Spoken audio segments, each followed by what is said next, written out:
Bismillah,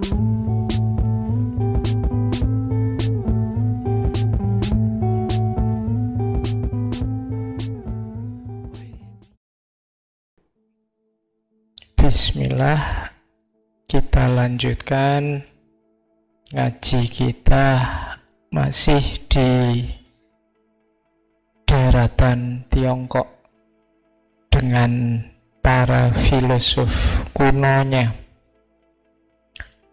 Malam ini kita mengambil tokoh yang gagasannya agak beda dengan kemarin.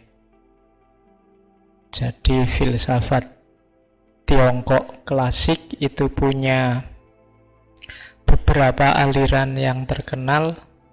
Orang mengenalnya ada 4. Yang pertama Konfusianisme, yang kedua Taoisme, nanti ada Mohisme yang kita bahas 2 minggu yang akan datang, dan yang malam ini kita bahas legalisme. Tokoh legalisme itu yang malam ini kita angkat, Han Feizi. Ya, nama aslinya Han Fei, akhiran Zi itu biasanya untuk sebagai penghormatan. Kadang-kadang kalau di bahasa Indonesia diterjemah Guru Han Fei. Ya, jadi ini beliau filosof dari era yang sama dengan minggu lalu, era kerajaan-kerajaan sedang berperang. Jadi ada 7 kerajaan, 7 negeri. Coba ya saya urut, semoga nyampe 7, saya tidak terlalu hafal. Kerajaan Qin, kerajaan Qi, kerajaan Zhao, kerajaan Wei, kerajaan Zhou, kerajaan Han, satu lagi kerajaan Yan. 7. Era 7 kerajaan ini era ketika perang besar-besaran antara 7 negara. Di situ terus muncul banyak filosof. Jadi di antara hikmahnya masalah itu banyak, itu orang pintar juga muncul banyak. Orang mau mikir itu kan ketika ada masalah. Kalau hidup lancar-lancar saja ya biasanya ya orang tinggal menikmati, tapi begitu ada masalah akal pikirannya dipakai. Maka Allah itu ngatur skenario seperti apapun, tidak ada yang sia-sia. Perang di dunia ini, kita kan hari ini agak takut-takut ada perang dunia ketiga itu. Sebenarnya sepanjang sejarah peradaban manusia itu tidak ada era yang sama sekali tidak ada perang. Selalu ada perang, selalu ada pertumpahan darah. Sejak zaman klasik, dimulai sejak putranya Nabi Adam membunuh saudaranya. Nah, sejak itu peristiwa bunuh-membunuh di dunia manusia itu jadi rutinitas. Jadi saling memusnahkan, saling membunuh, termasuk zaman era kerajaan berperang ini. Mungkin masih ingat teman-teman cerita perang salib. Itu kan era perang berkepanjangan. Era kerajaan berperang di Cina ini sekitar 2 abad. Perang salib juga berabad-abad. Belum zaman dulu di India ada Mahabharata. Perang besar-besaran itu kan. Itu sekitar 3000 tahun sebelum Masehi. Kalau dijejer dengan era para nabi, Mahabharata itu eranya Nabi Nuh dan Nabi Hud. 5000-an tahun yang lalu itu sudah ada perang sedahsyat itu. Ada tesis bahwa kemungkinan zaman perang itu Indonesia masih masuk, masih satu lempeng, masih satu wilayah bagian India. Makanya zaman dulu kita dijajahkan sebutannya Hindia Belanda. Jangan-jangan kita dulu di antara pasukan yang ikut perang itu zaman Mahabharata itu. Entah, kabarnya ada yang bilang tokoh Gatot Kaca itu sebenarnya asli Jawa. Jadi anaknya Bima ketika harus diusir mengembara, kemudian kawin dengan perempuan dari jenis jin raksasa, lahirlah anak namanya Gatotkaca. Jadi dalam bahasa India tidak ada kata-kata Gatot itu. Istilah Gatot itu ya onone ning Jawa. Kabarnya begitu. Itu juga perang besar-besaran, jutaan manusia tewas meskipun hanya 18 hari. Cerita Mahabharata itu kan perang panjang tapi sebenarnya hanya 18 hari. Oke, malah cerita Mahabharata. Kembali ke laptop. Kita ketemu Han Feizi. Han Feizi ini sebenarnya dari negeri Han. Kelahiran 280 sebelum Masehi, nanti meninggalnya 233 sebelum Masehi. Cuma ini orang pinter, gagasan-gagasannya luar biasa. Di negerinya sendiri gagasannya tidak laku. Kalah pamor sama gagasan-gagasan Taoisme atau Konfusianisme. Akhirnya oleh seorang temannya yang namanya Li Si. Li Si ini Perdana Menteri dari negeri Qin. Dia diajak pindah ke negeri Qin. Di sana gagasan-gagasannya laku, disukai. Tapi terus Li Si ini khawatir pamornya Han Fei nyalip dirinya. Akhirnya Han Fei difitnah, kemudian dihukum dan dipaksa minum racun. Dipaksa minum racun, nasibnya kayak Socrates, tewas. Tapi setelah itu gagasan-gagasannya tetap dipakai, khususnya di negeri Qin. Kalau teman-teman pernah dengar kaisar besar yang namanya Qin Shi Huang, di eranya dia nanti lahir tembok Cina yang luar biasa itu.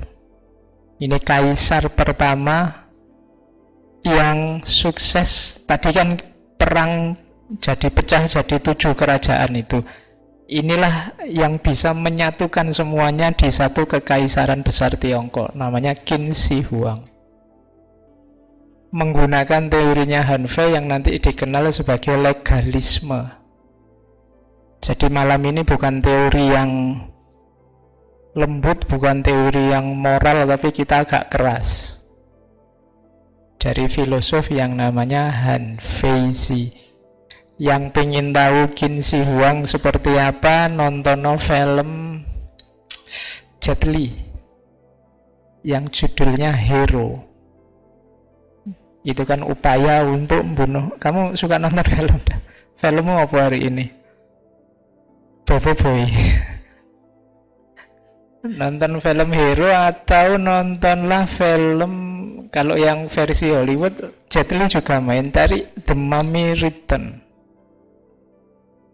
Jadi Kaisar Qin Shi Huang ini agak keras memang, karena prinsipnya ya negara itu jaya kalau hukum itu tegak.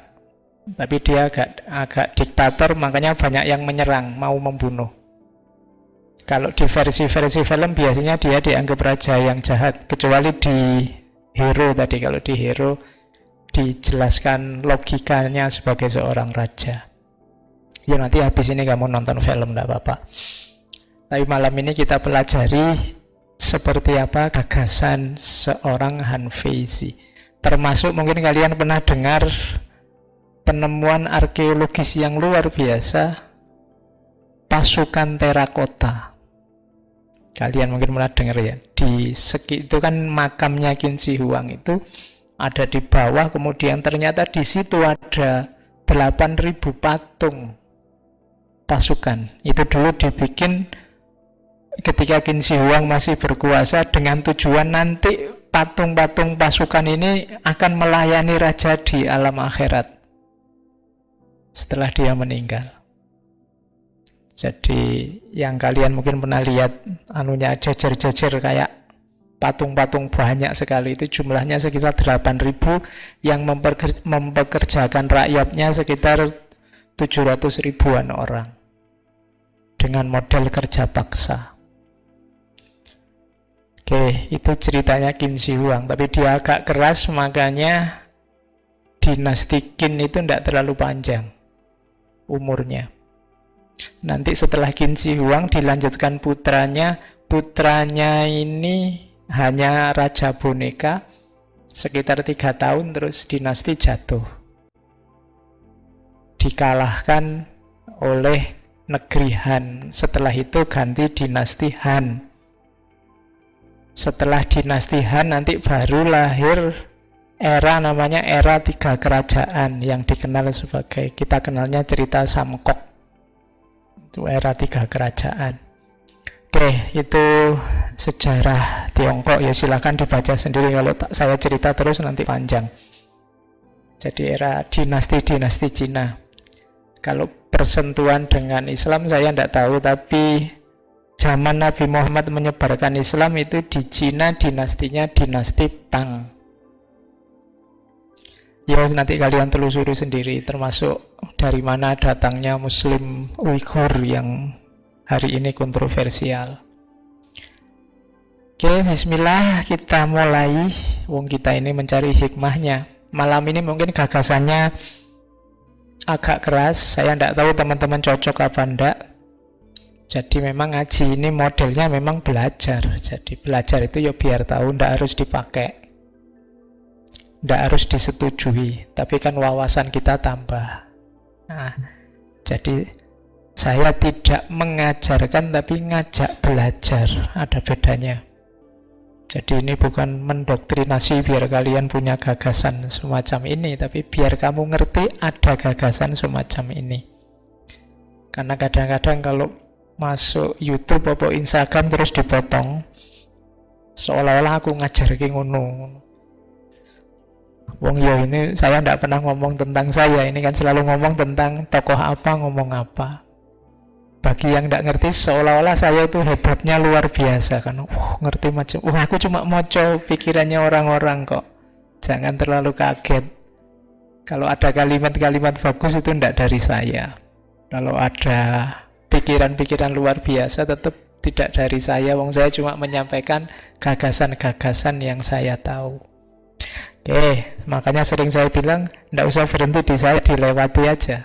Kamu gali terus. Malam ini kalau tertarik gagasan Han Feizi, saya tidak mungkin menjelaskan sampai detail, kamu kejar sendiri. Han Feizi ini termasuk tokoh yang bukunya masih terawat hingga saat ini. Jadi naskah-naskah tulisan beliau yang dikenal dengan naskah Fajia. Fajia itu aliran hukum, legalisme itu kan tentang hukum. Fa itu hukum. Jadi bisa ditemukan masih. Oke, diterjemah juga beberapa dalam bahasa Inggris. Ada The Book of Han Feizi, termasuk beberapa cerita yang malam ini saya bawa. Karena di antara tulisan-tulisannya Han Feizi ada cerita-cerita pendek yang punya kandungan makna luar biasa.